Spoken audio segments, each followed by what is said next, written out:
नमस्कार, स्वागत है आपका बिहार समाचार में। चलिए जानते हैं आज की बिहार की अब तक की सबसे बड़ी और महत्वपूर्ण खबरों के बारे में। सभी खबरें आपके लिए काम की होने वाली है, पर इससे पहले अगर आप चैनल पर नए हैं तो चैनल को सब्सक्राइब कर लें और वीडियो को एक प्यारा सा लाइक अवश्य कर दीजिएगा। आपको एक लाइक करना ही हमारी मेहनत का फल होता है। तो चलिए शुरुआत करते हैं आज की पहली और बड़ी खबर से।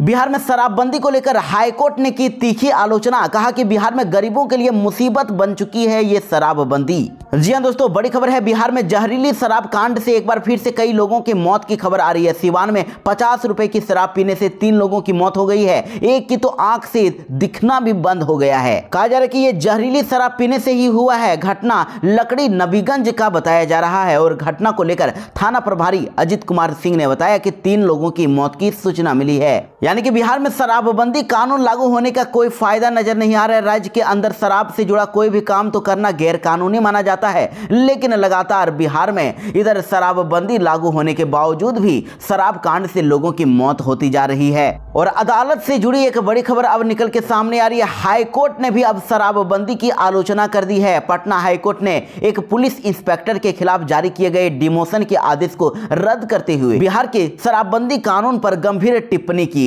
अदालत ने अपने फैसले में कहा है कि शराबबंदी कानून बिहार में शराब और अन्य अवैध सामानों की तस्करी को बढ़ावा दे रहा है। हाईकोर्ट ने कहा कि ये तो राज्य सरकार के द्वारा नागरिकों के जीवन स्तर और सार्वजनिक स्वास्थ्य को सुधारने के उद्देश्य से लागू किया गया था, लेकिन ये कानून कई कारणों से इतिहास की गलत दिशा में चल रहा है। शराबबंदी तो बस पुलिस, एक्साइज, राज्य वाणिज्यिक कर और परिवहन विभागों के अधिकारियों का एक कमाई का जरिया बन गया है। शराब तस्करी में शामिल बड़े व्यक्तियों या सिंडिकेट ऑपरेटरों के खिलाफ बहुत कम मामले दर्ज होते हैं, बल्कि इधर जो छोटे जो गरीब लोग हैं, शराब पीने वाले गरीबों या नकली शराब के शिकार हुए लोगों के खिलाफ अधिक मामले दर्ज किए जाते हैं। यानी कि ये बिहार में शराबबंदी कानून गरीब लोगों के लिए ही मुसीबत बन गया है। पुलिस अफसर तस्करों के साथ मिल जाते हैं और इनकी मिली भगत से ये सारा कारोबार चलता है।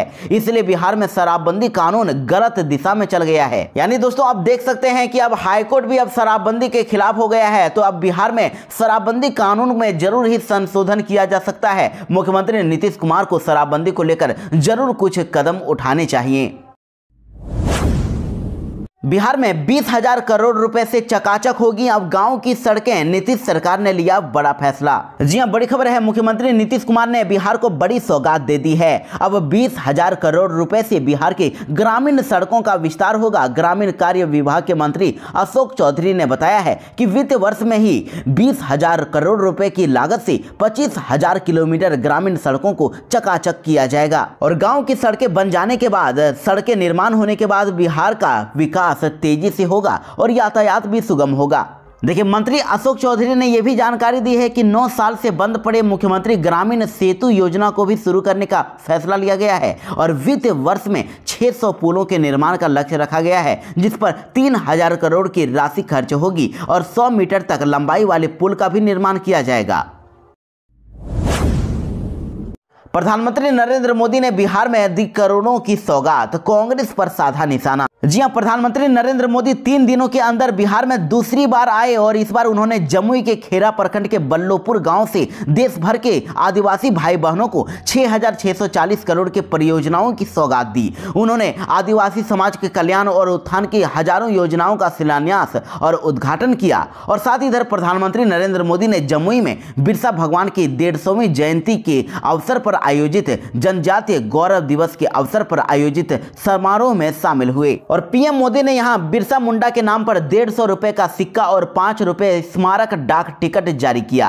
पीएम मोदी ने स्मारक सिक्का और डाक टिकट बिरसा मुंडा के वंशज को भेंट भी किया। देखिए, आप इस सिक्के को देख सकते हैं। यही सिक्का है जो पीएम मोदी ने जारी किया है। पीएम मोदी ने बिरसा मुंडा के नाम पर चांदी का 150 रुपए का यह सिक्का जारी किया है। सिक्के के एक तरफ बिरसा मुंडा की तस्वीर है तो वहीं दूसरी तरफ अशोक स्तंभ और सत्यमेव जयते लिखा हुआ है। उसके बाद आप इस तस्वीर को भी देखिए। पीएम मोदी ने यहां बिरसा मुंडा की 150वीं जयंती पर 5 रुपए का ये डाक टिकट भी जारी किया है। तो वहीं पीएम मोदी ने यहां 2 जनजातीय फ्रीडम फाइटर्स म्यूजियम और 2 जनजातीय रिसर्च सेंटर का भी उद्घाटन किया।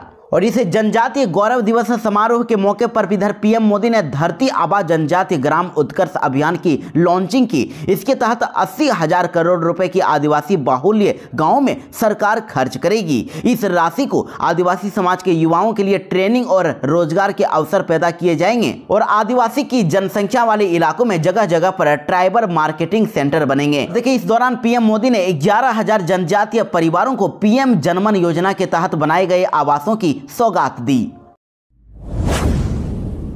उत्तर बिहार को नीतीश सरकार ने दी बड़ी सौगात। मुजफ्फरपुर में बागमती पर 815 करोड़ रुपए से बनेगा पुल। जी हाँ, देखिए, उत्तर बिहार को हर साल बाढ़ का सामना करना पड़ता है, तो अब हर साल बाढ़ से तबाही झेल रहे इस उत्तर बिहार को नीतीश सरकार ने बड़ी सौगात दी है। औराई में बागमती नदी पर अब 3.35 किलोमीटर यानी कि लगभग 3.5 किलोमीटर लंबा नया उच्च स्तरीय पुल बनेगा। यह पुल हथौड़ी, अतरार और बवन मगामा औराई स्टेट हाईवे का हिस्सा होगा। स्टेट हाईवे 21.30 किलोमीटर लंबा होगा और इस पथ पर अन्य पुल पुलियों का भी निर्माण किया जाएगा। आपको बता दें कि मुख्यमंत्री नीतीश कुमार की अध्यक्षता में हुई राज्य मंत्री परिषद की बैठक में यह प्रस्ताव को हरी झंडी दे दी गई है और राज्य मंत्री परिषद ने इसके लिए 815 करोड़ रुपए की योजना को मंजूरी दी है। बिहार में तीसरे चरण के शिक्षक भर्ती परीक्षा का रिजल्ट हुआ जारी। 38,900 अभ्यर्थी हुए पास। जी हाँ, शिक्षक अभ्यर्थियों के लिए बड़ी खबर है। बीपीएससी शिक्षक भर्ती परीक्षा TRE-3 का रिजल्ट जारी कर दिया गया है। तीसरे चरण की शिक्षक भर्ती परीक्षा में टोटल 38,900 कैंडिडेट पास हुए हैं। फिलहाल आयोग की ओर से अभी क्लास 1 से लेकर 8 तक का रिजल्ट जारी किया गया है, जिसमें कक्षा 1 से 5 में 21,911 और कक्षा 6 से 8 में 16,989 अभ्यर्थी पास हुए हैं। लेकिन आपको ये भी बता दें कि 50% आरक्षण रोस्टर के अनुसार अब 84,581 पदों पर नियुक्ति होगी और फरवरी में निकाले गए विज्ञापन के अनुसार तो 87,774 पदों पर नियुक्ति का निर्णय लिया गया था, यानी कि 3,193 पद कम हो गए हैं। और नए आरक्षण रोस्टर के अनुसार शिक्षक भर्ती के तीसरे चरण में पदों की संख्या कम हुई है, क्योंकि जब विज्ञापन निकाला गया था तो तीसरे चरण की शिक्षक भर्ती का जो विज्ञापन था वो 65% आरक्षण के आधार पर जारी हुआ था, लेकिन हाईकोर्ट ने 65% आरक्षण को रद्द कर दिया, जिसके बाद राज्य सरकार ने फिर से 50% रिजर्वेशन के अनुसार ही शिक्षक भर्ती का रिजल्ट जारी करने का फैसला लिया। बिहार चुनाव से पहले पटना में मेट्रो ट्रेन दौड़ाएगी नीतीश सरकार। 33 करोड़ में खरीदी जाएगी ट्रेन। जी हाँ, देखिए, बिहार में विधानसभा चुनाव 2025 से पहले ही अब पटना में मेट्रो ट्रेन चलने वाली है। राज्य की नीतीश सरकार ने अगले साल चुनाव से पहले अपने खर्च पर मेट्रो ट्रेन दौड़ाने का फैसला ले लिया है। इसके लिए कैबिनेट से 115 करोड़ रुपए की राशि की मंजूरी भी दे दी गई है और इस फंड से सरकार 33 करोड़ रुपए की लागत से एक ट्रेन खरीदेगी और बाकी के जो पैसे रहेंगे उससे ट्रैक बिछाने, लिफ्ट और एस्केलेटर लगाने में इस्तेमाल किया जाएगा। और राज्य सरकार अगले साल 15 अगस्त तक पटना के बेरियो से मलाही पकड़ी के बीच में 6.5 किलोमीटर की दूरी में मेट्रो परिचालन शुरू करना चाह रही है। जायका से लोन नहीं मिलने के चलते इसमें बाधा आ रही थी, इसलिए सरकार ने अपने खर्च पर मेट्रो ट्रेन दौड़ाने का फैसला लिया है, लेकिन बाद में जायका से लोन मिलने पर यह राशि राज्य सरकार को वापस मिल जाएगी। बीजेपी नेता ने मुसलमानों की तुलना तेजपत्ते से कर दी। कहा, इसके बिना बिरयानी में स्वाद नहीं आ सकता। जी हां, उत्तर प्रदेश के उप मुख्यमंत्री ब्रजेश पाठक ने मुसलमानों की तुलना तेजपत्ते से कर दी है। कहा कि मुसलमानों की हालत बिरयानी के तेजपत्ते जैसी हो गई है। पार्टियां इस्तेमाल करके फेंक देती है, जबकि बिना तेजपत्ता के बिरयानी नहीं बन सकती। उन्होंने मुसलमानों की तुलना तेजपत्ते से कर दी। कहा कि यदि बिरयानी से तेजपत्ता निकाल दिया जाए तो बिरयानी में स्वाद नहीं आएगा और बिरयानी बेस्वाद हो जाएगी। वहीं आपको बता दें कि मुरादाबाद में जनसभा को संबोधित करते हुए यूपी के डिप्टी सीएम ब्रजेश पाठक ने समाजवादी पार्टी पर भी तीखा हमला बोला। उन्होंने साथ ही मुसलमानों से कह दिया है कि यदि आप समाजवादी पार्टी से अलग होते हैं तो इस पार्टी को फिर कोई पूछने वाला भी नहीं होगा। और मुसलमानों से यह भी कह दिया है कि देश की आजादी में आपने अहम भूमिका निभाई है। एक बार आप भारतीय जनता पार्टी के बारे में सोच कर देखिए, देश और प्रदेश के बारे में सोचिए। यदि आप बीजेपी के साथ मिलकर चलते हैं तो आपका कोई बाल भी बांका नहीं कर सकता। यह भरोसा हम आपको देते हैं। आपके वोट से समाजवादी पार्टी ने सरकार बनाई, लेकिन आपके लिए कुछ भी नहीं किया। बिहार में योगी आदित्यनाथ के बयान पर अब बड़ा घमासान मच गया है। देखिए, सीएम योगी के बयान पर उपेंद्र कुशवाहा ने किनारा कर लिया है और कहा है कि बटेंगे तो कटेंगे, ये किसी की निजी राय है, मैं इससे सहमत नहीं हूं। लेकिन वहीं सीएम योगी के नारे का धीरेन्द्र शास्त्री ने समर्थन कर दिया है और कहा है कि बटेंगे तब चीन और पाकिस्तान वाले हमें काटेंगे। जी हां, देखिए, यूपी के मुख्यमंत्री योगी आदित्यनाथ ने लोकसभा चुनाव के दौरान बटेंगे तो कटेंगे का नारा देकर सियासत को गर्म कर दिया था और देश की राजनीति में एक बार फिर से इसको लेकर खूब सियासत हो रही है। देखिए, उपेंद्र कुशवाहा की पार्टी राष्ट्र लोक मोर्चा ने योगी आदित्यनाथ के इस बयान से बिल्कुल किनारा कर लिया है और आरएलएम यानी कि राष्ट्र लोक मोर्चा के राष्ट्रीय अध्यक्ष सह राज्यसभा सांसद उपेंद्र कुशवाहा ने अपने ही सहयोगी दल बीजेपी के कुछ नेताओं के बयान पर आपत्ति जताई है। उन्होंने कहा कि बटोगे तो कटेंगे जैसे बयान किसी के निजी बयान हो सकते हैं, लेकिन मैं ऐसे बयानों से सहमत नहीं हूं। कोई बड़े नेता ऐसे बयान देते हैं और इसका क्या संदर्भ है ये वही बता सकते हैं। लेकिन वहीं देखिए, आपको ये भी बता दें कि इधर सीएम योगी के नारे का धीरेन्द्र शास्त्री ने समर्थन कर दिया है।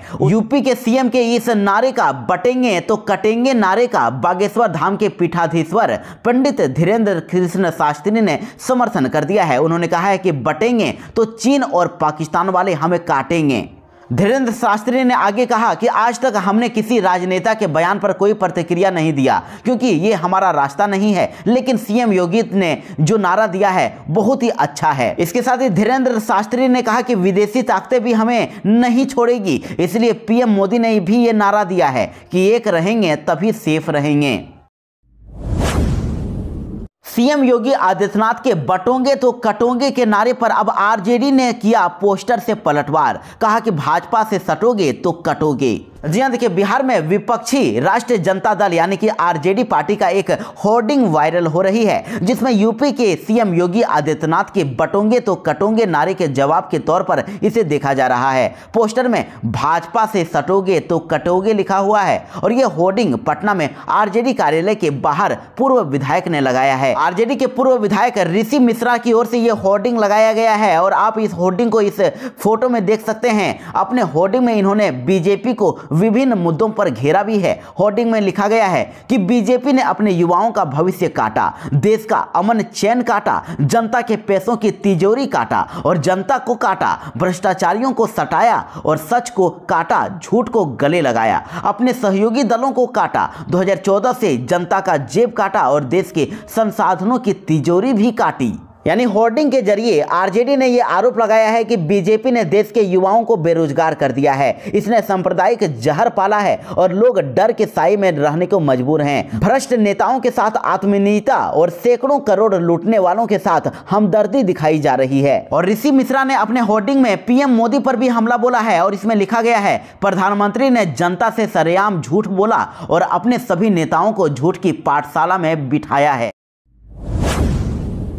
बक्सर में 60 महिलाओं और पुरुषों का हुआ धर्मांतरण, पादरी ने गंगा किनारे लेडीज का धोया सिंदूर और सिर पर हाथ लगाकर डुबकी लगवाई और हिंदू संगठनों ने किया इसका विरोध। जी हां, बक्सर में गुरुवार को सामूहिक धर्मांतरण का मामला सामने आया है। एक पादरी पर हिंदू धर्म की 50 से 60 महिलाओं और पुरुषों का धर्म परिवर्तन करने का आरोप लगाया है और इसका एक वीडियो भी सामने आया है जिसमें दिख रहा है कि कुछ महिलाएं पानी में खड़ी हैं और पादरी उनके सिर पर हाथ रखकर पहले सिंदूर मिटा रहे हैं और फिर पानी में डुबकी लगवा देते हैं। और इसी तरह पुरुष का भी पादरी धर्म परिवर्तन कर रहे हैं। तो अब इस मामले की जानकारी मिलते ही पुलिस मौके पर पहुंची और वीडियो के आधार पर पुलिस ने पादरी को हिरासत में ले लिया है। पादरी से पूछताछ की जा रही है और मामला सिमरी थाना क्षेत्र के नागपुरा गांव की महावीर गंगा घाट की है। अब इसीलिए हिंदू संगठन के सदस्य मुकुंद सनातन ने अब बताया है कि हमें सूचना मिली कि एक पादरी 50 से 60 महिलाओं और पुरुषों को सिमरी गंगा घाट लेकर पहुंचा और वहां उसका धर्म परिवर्तन कर रहा है। इसको लेकर हमने थाना में आवेदन दिया है, लेकिन अभी इसको लेकर बिहार में कोई लॉ नहीं है। इसलिए मेरी बिहार सरकार से और हिंदू समाज से मांग है कि इस तरह का कानून बनना चाहिए ताकि गांव के भोले भाले ग्रामीणों को मूर्ख बनाकर धर्मांतरण न कराया जा सके। बक्सर में धर्म परिवर्तन पर अब भड़के गिरिराज सिंह, कहा कि सख्त कानून की जरूरत है, पादरी को सजा मिले और योगी को आतंकवादी बताने पर खड़गे को भी घेरा। जी हां, बिहार में 50 से 60 महिलाओं और पुरुषों के धर्म परिवर्तन मामले को लेकर अब केंद्रीय मंत्री गिरिराज सिंह ने कह दिया है कि ऐसे मामलों की रोकथाम के लिए सख्त कानून की जरूरत है। ये केवल बिहार के लिए नहीं बल्कि पूरे देश के लिए दुर्भाग्यपूर्ण है। सिमरी का घटना उजागर हो गया। जिस ढंग से धर्म परिवर्तन का मुहिम चल रहा है, पहले आदिवासियों के साथ छेड़छाड़ किया गया और गरीबों को अब जिस ढंग से प्रलोभन देकर उनको धर्म परिवर्तन कराया जा रहा है, इसके लिए कड़ा कानून लाने की आवश्यकता है। इस पादरी को सख्त से सख्त सजा मिलनी चाहिए। वहीं इधर महाराष्ट्र में चुनाव से संबंधित एक सवाल पर गिरिराज सिंह ने कह दिया है कि मैं उद्धव ठाकरे, राहुल गांधी, शरद पवार से पूछना चाहता हूं कि अगर आप मस्जिद के इमाम को हर महीने 15 से 20 हजार देंगे तो मंदिर के पुजारियों को ये रकम क्यों नहीं दे सकते। सच तो यह है कि महागठबंधन वोट के लिए देश को तहस नहस करने की सोच रहा है, जिसका नेतृत्व राहुल गांधी कर रहे हैं। बिहार के पटना में शेल्टर होम में हुए 3 लड़कियों की मौत का मामले में हुआ खुलासा। जांच कमेटी ने डीएम को सौंपी रिपोर्ट। जी हां, बिहार की राजधानी पटना में स्थित आसरा गृह यानी कि शेल्टर होम में बच्चियों को दिए जाने वाले भोजन की गुणवत्ता खराब पाई गई थी। हल्दी पाउडर में लेड क्रोमेट और तेल या अप्राकृतिक रंग मिला हुआ था, जबकि धनिया पाउडर की गुणवत्ता भी खराब हो गई थी। और हेल्दी फूड सेफ्टी और स्टैंडर्ड एक्ट 2006 की धारा 3, 1 और 5 के तहत ये हानिकारक खाद्य पदार्थ में आता है। इसलिए माना जा रहा है कि इसी कारण से आशा गृह की जो बच्चियां बीमार पड़ी थी, उनमें से 3 की मौत इलाज के दौरान हो गई। तो अब राज्य सरकार ने इस शेल्टर होम की अधीक्षिका को अब निलंबित कर दिया है। साथ ही सभी कर्मियों को वहां से हटाकर दूसरे कर्मियों की तैनाती कर दी गई है। आसरा गृह में खाद्य पदार्थ की सप्लाई करने वाली एजेंसी दीपू इंटरप्राइजेज के खिलाफ एफआईआर भी दर्ज की गई है। दरअसल जानकारी के लिए बता दें कि पटना के पटेल नगर में स्थित आसरा गृह यानी शेल्टर होम में बीते 7 नवंबर को भोजन करने के बाद खाना खाने के बाद 13 लड़कियों की तबीयत बिगड़ गई थी और उल्टी और दस्त की शिकायत के बाद उनमें से एक बच्ची की मौत हो गई थी और अन्य को इलाज के लिए पीएमसीएच में फिर भर्ती कराया गया, जहां पर बाद में 10 और 13 तारीख को 2 और लड़कियों ने दम तोड़ दिया था। 3 बच्चियों की मौत के बाद जिला प्रशासन से लेकर राज्य सरकार के अधिकारियों में हड़कंप मच गया और पटना के डीएम ने इस मामले में जांच के लिए कमेटी गठित की, जिसके बाद जांच में यह बड़ा खुलासा हुआ है और इन पर एक्शन लिया गया है। बिहार के नियोजित शिक्षकों के लिए बड़ी खबर है। बिहार के 30 जिलों के शिक्षकों को 20 नवंबर को मिलेंगे नियुक्ति पत्र, लेकिन 7 जिलों के टीचर को करना पड़ेगा इंतजार। जी हां, बिहार में सक्षमता परीक्षा पास बिहार के करीब 1 लाख से भी ज्यादा नियोजित शिक्षकों को 20 नवंबर को नियुक्ति पत्र मिलने वाला है। ज्वाइनिंग लेटर इन्हें दिया जाएगा, लेकिन आदर्श आचार संहिता अभी लागू हो जाने के कारण राज्य के 30 जिलों में ही शिक्षकों को ज्वाइनिंग लेटर दिया जाएगा, जबकि 7 जिले जो कि हैं गया, भोजपुर, कैमूर, सीतामढ़ी, वैशाली, मुजफ्फरपुर और शिवहर, इन जिलों में विधानसभा उपचुनाव और तिरहुत में विधान परिषद उपचुनाव के चलते ज्वाइनिंग लेटर नहीं बांटे जाएंगे। राज्य मुख्यालय, जिला और प्रखंडों में अभी नियुक्ति पत्र वितरित किए जाएंगे, जिसको लेकर शिक्षा विभाग ने सभी जिलाधिकारियों को दिशा निर्देश भेज दिया है। आपको बता दें कि 20 नवंबर को 30 जिलों में जो शिक्षकों को नियुक्ति पत्र मिलने वाला है, उसमें मुख्यमंत्री नीतीश कुमार अपने हाथों से 200 से अधिक शिक्षकों को नियुक्ति पत्र सौंपेंगे और बाकी के जो शिक्षक हैं उनको उनके प्रखंड में नियुक्ति पत्र मिल जाएगा। नियुक्ति पत्र उन्हीं को दिया जाएगा जिनकी काउंसलिंग पूरी हो गई है। और शिक्षा विभाग के अपर मुख्य सचिव डॉक्टर एस सिद्धार्थ ने कहा है कि पटना के अधिवेशन भवन में राज्य स्तरीय कार्यक्रम होगा, जहां पर शिक्षकों को मुख्यमंत्री नीतीश कुमार नियुक्ति पत्र सौंपेंगे। आपको बता दें कि अभी बिहार में टोटल सक्षमता परीक्षा पास किए हुए शिक्षकों की संख्या 1,87,000 है और अभी तक 1,40,000 शिक्षकों की ही काउंसलिंग हो पाई है और ये पहले चरण में काउंसलिंग पूरी होने वाले शिक्षकों को नियुक्ति पत्र देने का निर्णय लिया गया है।